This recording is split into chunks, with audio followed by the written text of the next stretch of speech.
Well, here we are, back from Scotland, from the North Coast 500. I'm going to go through pros and cons, what it was like. Any of you interested in it and thinking of doing it, this may well be valuable. It's going to be grumpy, of course, because that's what I do best. So what is it? Well, it's the route around the very north of Scotland. It's about 500 miles. It's called the North Coast 500. There's a clue in the name there. Actually, you'll do a lot more than that. If you just do the main route, you'll do 500 miles or thereabouts. I think probably if you do what I did, you'll go an awful lot further because you'll go off the route to look at different things. Stupid to go within a few miles of a fantastic piece of scenery and not go out and look at it. So in reality, you probably do a lot more. So how do most people do it? Well, most people drive it, to be honest. You can drive it in a car, stay in hotels, lots of nice cars, lots of caterhams and open top cars. There's a few dicks in supercars seeing if they can do 500 miles in one day, and to be honest, they're a bloody nuisance. They're not looking at the scenery. There are some nice driving roads, I'll give them that. But, you know, you're pootling along looking at scenery and you've got people cycling with lots of baggage on board. Some dick coming the other way in a bloody Ferrari who really doesn't give a damn about anyone else. So probably not the way to do it. If you want to go and rip a Ferrari around, I can suggest many better places to do it because you're there for the scenery. The scenery is just astounding. So we did it in a camper van. Lots of people, as I say, do it in a car, stay in hotels. We did it in a camper van, stayed in campsites and occasionally wild camped. I know you're not meant to do that. They don't like you doing it. There's a lot of people don't like it. But to be honest, if you don't leave any litter, you're sympathetic about where you park. Actually, I don't see any harm in it. There are some dicks who go and empty their chemical toilets out in the wild. Well, honestly, those people should be shot. So I can understand why some of the locals get cheesed off with wild camping. Also, the campsites, I think we got to one that was nearly £40 a night. Come on, it's a piece of grass we're camping on and you're giving us a bit of electricity and a bit of water and maybe a shower block. 40 quid, that's taking the piss, really. So I can understand why a lot of people wild camp. By charging stupid money like that, you're forcing people out to wild camp. But actually, one of the joys of wild camping is waking up in the morning to the most incredible scenery. And we'll come on to that.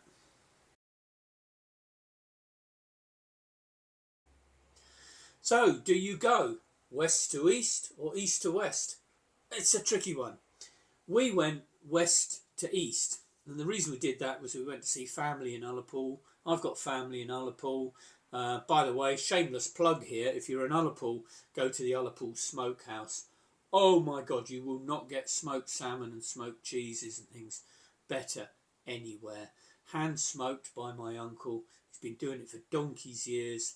And you can't out-smoke a salmon from him. It's absolutely fantastic. So if you are in Ullapool, go to the Ullapool Smokehouse. As I say, shameless plug. So we went west to east. In hindsight, it was wrong. Well, I say wrong. The East Coast is very boring, actually. There's probably some people that will argue with me on that, but it's pretty boring compared to the West Coast. I would start on the East Coast, head round the top and then down the west. The very best of the North Coast 500, the absolute mind-blowing bits, are actually south of Ullapool. So we didn't do them this time. I have done them before. I've done them in several seasons, actually. But the south of Ullapool on the west coast is mind-blowing. I mean, just mind-blowing. So I would recommend going east to west. As I say, we went west to east because I had family to see, and that's just how it worked out. We wanted to get there and see them. And I think there's nothing wrong with doing a different direction because when you're heading west to east, that's the way you're looking. That's the scenery you're seeing. Don't often look behind you, to be fair. Yeah, look in the mirrors, but, you know, I'm not looking at the scenery behind me. So I would say to do it a different way to the time you did it last time is also quite valuable. So I'm quite looking forward to doing east to west because we're going to see a completely different view coming from the other way. But if it's your first time and you want to see the most, I would recommend east to west. Otherwise, it all peaks and it's all downhill from there. If you go east to west, it just gets better and better as you go. Oh God, somebody's going to argue with me on that one, aren't they? But anyway, that's my recommendation.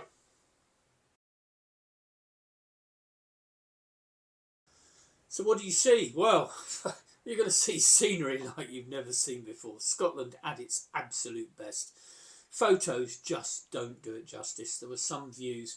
We sat on the top of Glen Shee and just looked across the mountains. And there is no way that a camera can capture that. What's the word? Mood, I guess. It's moody. And there's no way a camera can capture that. Just incredible. Also, you know, the camera takes a fraction of a second there and then. But when we were up there, we had bright sunshine. Then we had an absolute hoolie with rain and heavy rain, and the van was rocking from side to side with the wind and rain. And then 10 minutes later, sun was out. And again, one picture can't do that justice. The old saying in Scotland, by the way, if you don't like the weather, wait 10 minutes, it will be another season. And that was so true for the whole week. Some of the things we saw, beaches. Well, the Caribbean's got nothing on some of these beaches. Miles and miles of white sand, turquoise water. Honestly, take a picture, and again, reason pictures don't work. You take a picture of these beaches, you think you're in the Caribbean. You go put your feet in the water, you'll soon find you're not. But beautiful, absolutely beautiful. So miles and miles of white sandy beaches, waterfalls, mountains, big mountains with their entire weather system. We came round a corner, there was a massive mountain in front of us, and you could see all the rainfall, just a column of rainfall, and sunshine everywhere else, and this column of rainfall blowing across the mountain. Again, I'll put a picture up, but it really won't do it justice. And also lots of small twisty roads. I mean, we were in a camper. Honestly, a good part of the journey is single track road. You have to judge the car coming the other way. There's passing places and you all have to slow down and go round each other. Tiny little roads, twisty, bendy, uppy, downy. A lot of driving. I can see why people want to do a performance car, but honestly, I think you're mixing driving with seeing things, because I think you're missing the point if you go in a performance car. Also, deserted moorland.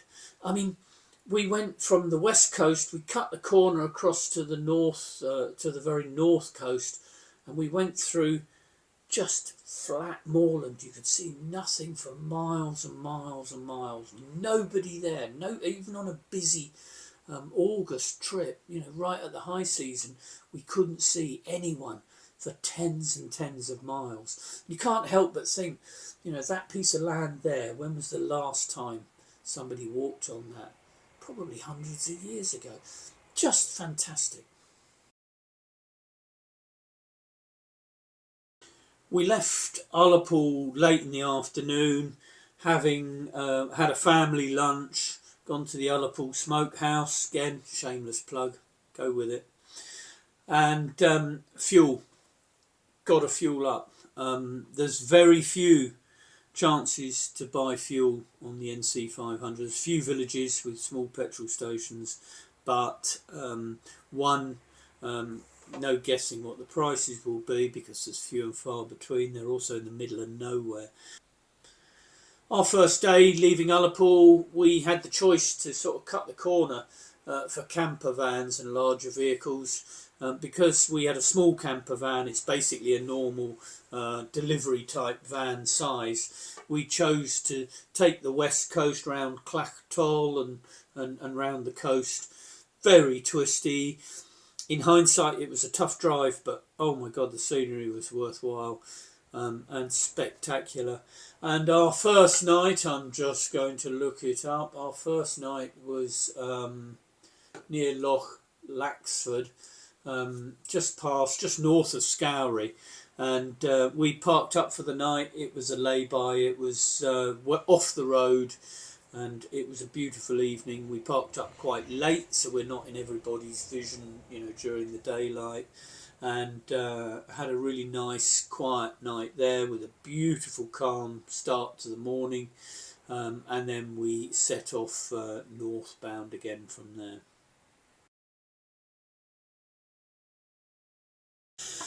So after our first day of going all round Clacton, long drive, really we made a bit of a mistake. Although we enjoyed the scenery and everything, the roads were very small, we put in a lot of miles. We got distracted off in different places which led nowhere, or basically got too small for the van and had to come back.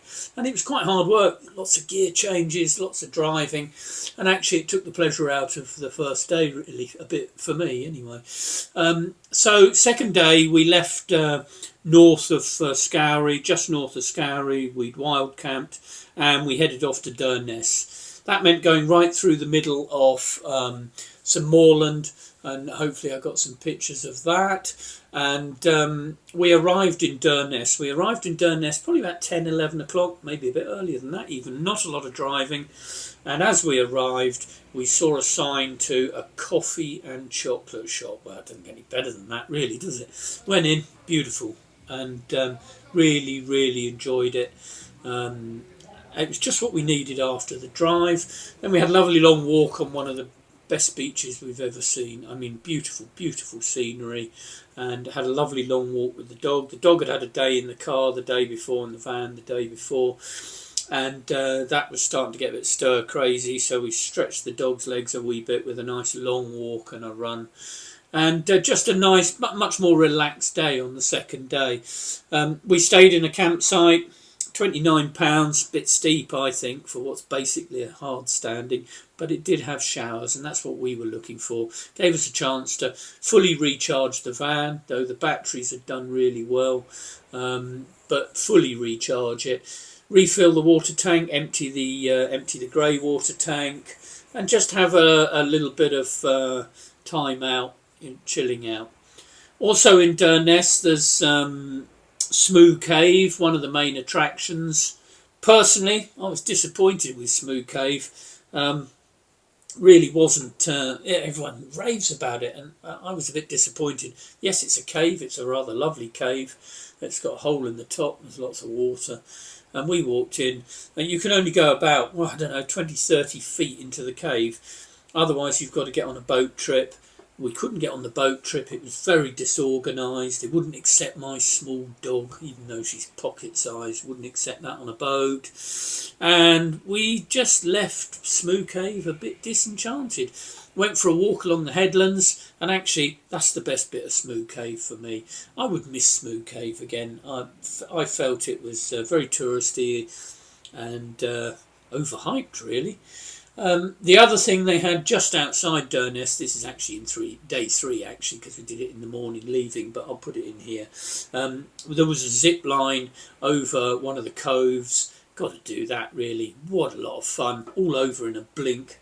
And to be honest, the chap working the zip line was having a bit, I think he was having a bit of an employment tribunal with his employers on that day. He was complaining about everything, and the midgies were getting at him, and it was a bit. I have to say, the people that worked there were miserable buggers. Generally, there was one lady who was very helpful, but the guy that worked on the zip line, miserable bugger. But anyway, hey, it was a good zip line, and we had a lot of fun on it. And it's one of those things, you see it, you've got to do it, really. It's 15 quid or something. To be honest, I'd rather have done that than Smoo Cave. But Durness, I would say, was really the centre of the NC 500. Literally, it's about halfway round, I would say, at a guess. But lots to do, lots of good places to go and see, lots of Highland crafty places, and generally a nice relaxed time, actually. Less driving, more doing and seeing, and a very relaxed campsite, albeit a pricey one. But I mustn't go on about that. I'm telling you, right, miserable old bastard on pricing. Our third night was at Dunnet Head. There's a lighthouse there. There's a car park that welcomes campers overnight, and if I remember rightly, there's a voluntary payment of £10. We tried to pay, the meter wasn't working, and we weren't able to. I'm a great believer, if you're going to stay in these places, pay for them. There's pitifully few places that welcome campers overnight, so if you can pay for it, please do, because it kind of helps people to find these locations. Dunnet Head was spectacular. Not only was it a beautiful old lighthouse, it had views across the Orkneys. We had the most amazing sunset, and just when we thought it couldn't get any more scenic, the light comes on the lighthouse. It gets a bit misty, and you can see the light scanning through the night. Absolutely beautiful. And something we noticed at Dunnet Head was the old army camps, and something that shocked us about the north of Scotland was the number of old disused military camps. They seemed to be everywhere. There was one at Smoot Cave, one at Dunnet Head. Pretty much everywhere we stopped, there seemed to be either old airfields or old military bases. I'm guessing from the Cold War and from World War II. Obviously, there was a lot of activity in the north during World War II, and so I guess it was to do with that. But I was really quite shocked at how many disused military sites there were.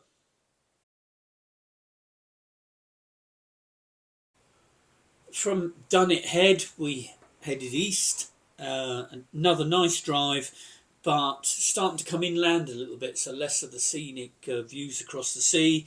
We had to go to John O'Groats. I was hugely unimpressed with John O'Groats. Bear in mind, pretty certain Dunnet Head is further north than John O'Groats, so John O'Groats must be the furthest north and east, I guess. I didn't expect a lot. I expected a load of tacky, crappy souvenir shops. But you've kind of got to go and have your picture taken by the sign. You know, I joined in a willing way, as I do. But really, most of the shops there were pretty tat. I think 50p for the toilets. Sod off, you know, honestly. But there was a great coffee shop. I'll try and find the name, put that in somewhere. But oh God, it was great. Really good coffee, nice atmosphere. Kind of made up for all the toot at John O'Groats. It was probably a lovely place once, wrecked by a bloody tourist board. Honestly, the shops, the tat in there, tartan tat, was shocking. But to be fair, we didn't expect much more. We spent a bit of time there, but really, yeah, you've got to go because it's part of the trip. But honestly, I was hugely unimpressed with John O'Groats. And I've got to say, from there on down south on the east coast, there wasn't a lot really. We were pretty unimpressed with it all. And that was a bit of a sad ending to our NC 500, which is why in future I would go east to west, because I think you'd get that out the way first. The quality of the roads on that east side were shockingly bad. We were shaking our teeth out on the roads. And as I say, John O'Groats, you've got to go because it's just part of it. Anyway, we were on a pretty much of a low having left John O'Groats, thinking, gosh, is it going to get any better? And fortunately it did.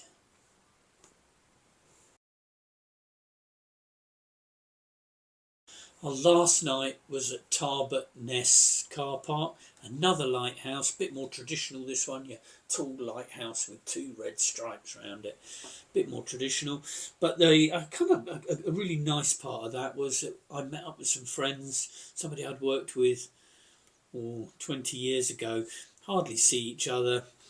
They live up north, and you know, occasionally if I'm passing through, I'll call through and we've met up for a coffee. But by pure chance, they happen to be pretty much in the same place as us. So we met up with them, had a fantastic evening, just sat in the van, sort of enjoying some food and drinks and some cheese, some sweet cheese. Work that one out.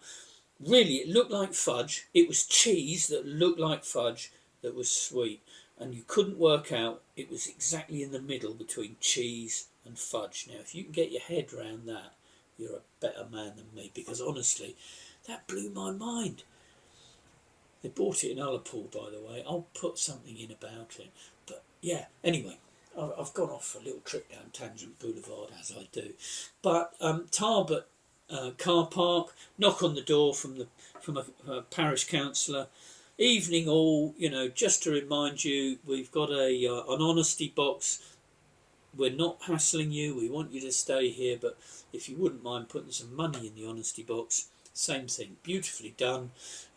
It's nice to find places that welcome overnight campers. we put some money in the honesty box and felt good about the fact that they'd been so pleasant about it. There's so many of these council car parks that have got really aggressive towards overnight camping, and actually they're not welcoming people.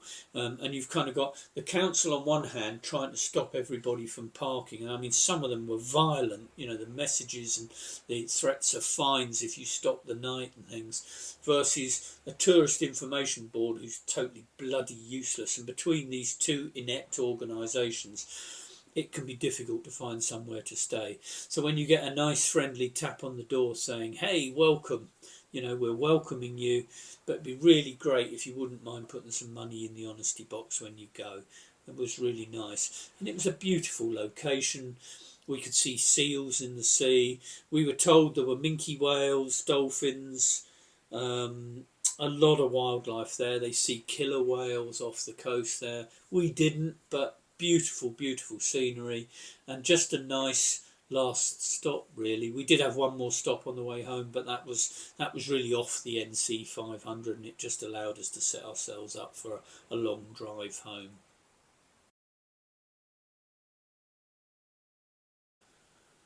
So what's my advice from all this? If you can do it, do it. Honestly, do it. It's beautiful. It's going to get busier and busier every year, as it has done. We were very lucky it wasn't too busy, but honestly, go and do it. The scenery, just mind-blowing. The whole feel of the place, the atmosphere, just fantastic.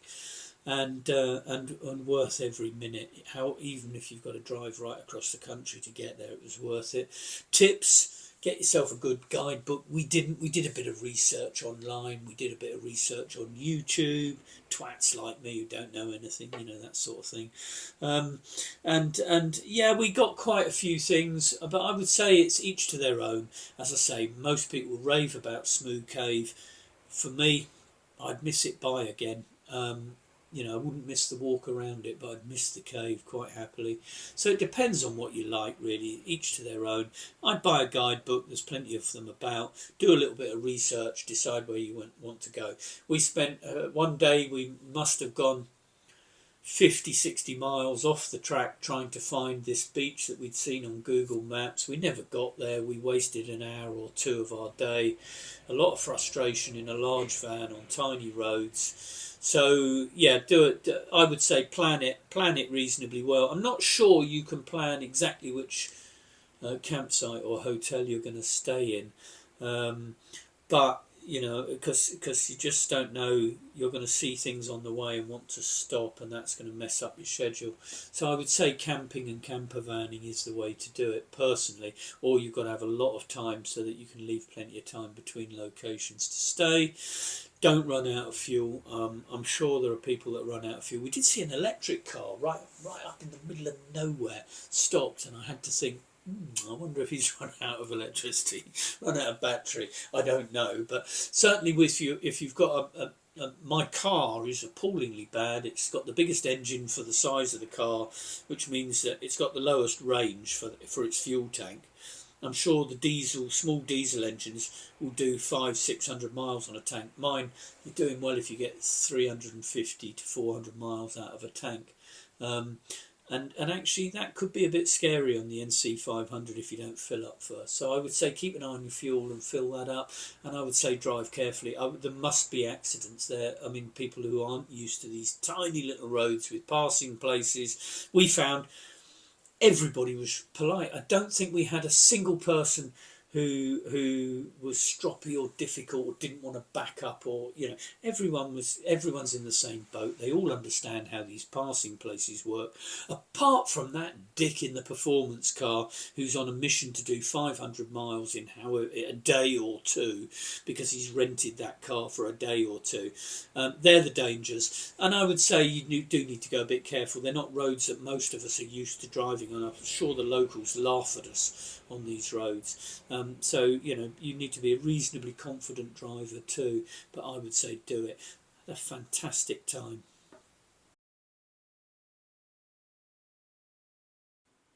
Well, I'm already a bit late with this video because of being away for the week. It's been a difficult one to make because I've just had so much video to edit.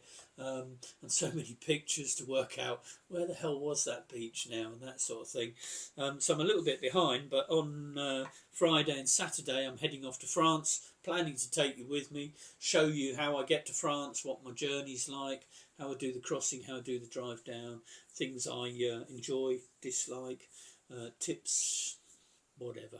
Come along for the ride. I'll try and make it entertaining. I'm trying my best to make it entertaining. But you've got to remember, I'm a grumpy old man. So, yeah, next one, hopefully the end of next one, we're going to have some beautiful weather at last. Because certainly here in the southeast of England, it's bloody grim at the moment. Hopefully, we'll see you then. So subscribe. And please hit the like button. It helps me so much. And slowly, I'm getting the subscribers. And that's with your help. Thanks a lot.